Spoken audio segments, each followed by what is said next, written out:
اللہ تعالیٰ نے رمضان میں زوجہ کے قریب جانے سے صحابہ کو منع کیا تھا. بڑا دلچسپ واقعہ ہے.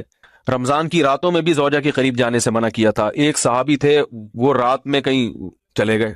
اب بڑے پریشان ہوئے، رسول اللہ صلی اللہ علیہ وسلم کے پاس آئے، عرض کیا یا رسول اللہ مجھ سے غلطی ہوئی، رمضان کی رات میں نے اپنی زوجہ کے قریب چلا. آپ نے فرمایا کیوں؟ وہ بڑا دلچسپ واقعہ ہے، بس بظاہر تھوڑا حیا کے خلاف بھی ہے لیکن اتنا بھی نہیں ہے. وہ کہہ رہے میری زوجہ کہیں پانی بھرنے کے لیے جا رہی تھی، ان کی پنڈلی کھلی تو میری نظر بیوی کی پنڈلی پر پڑی اور میں بس پاگل ہو گیا بیوی کے عشق میں.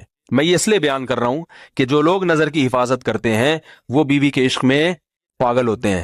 جو دن رات انٹرنیٹ پر پنڈلیاں دیکھتے رہتے ہیں انہیں بیوی کی پنڈلی بھی کیا شکل بھی اچھی نہیں لگتی ان کو. بد نظری کا یہ عذاب ہے، وبال ہے کہ جو اللہ نے گھر میں آپ کے لیے بٹھائی ہے وہ آپ کو اچھی نہیں لگے گی.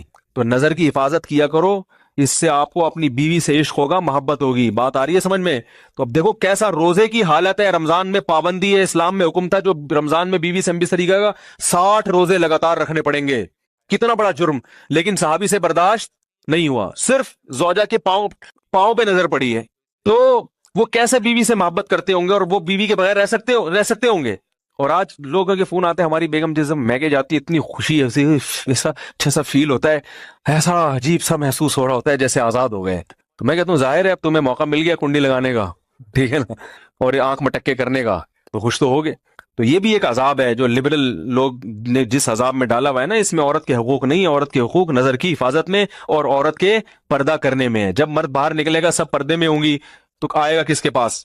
بیگم کے پاس ہی آئے گا. تو اتنے منہ کالا کرنے کے راستے کھول دیے ہیں تو ظاہر ہے پھر کامیاب ازدواجی زندگی نہیں ہوتی. تو نبی کے پاس آئے، عرض کیا یا رسول اللہ میں برداشت نہیں کر پایا. تو آپ مسکرا دیے.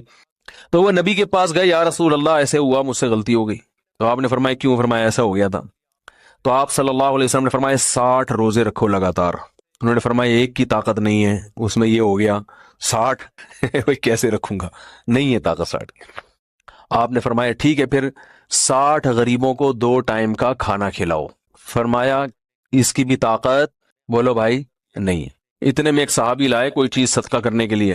تو آپ نے فرمایا چلو اصل حکم تو یہی ہے کہ 60 روزے یا پھر 60 غریبوں کو کھانا، وہ نہیں تو چلو فی الحال ان کو تنبیہ کے لیے کچھ ان سے صدقہ کروا لیتا ہوں.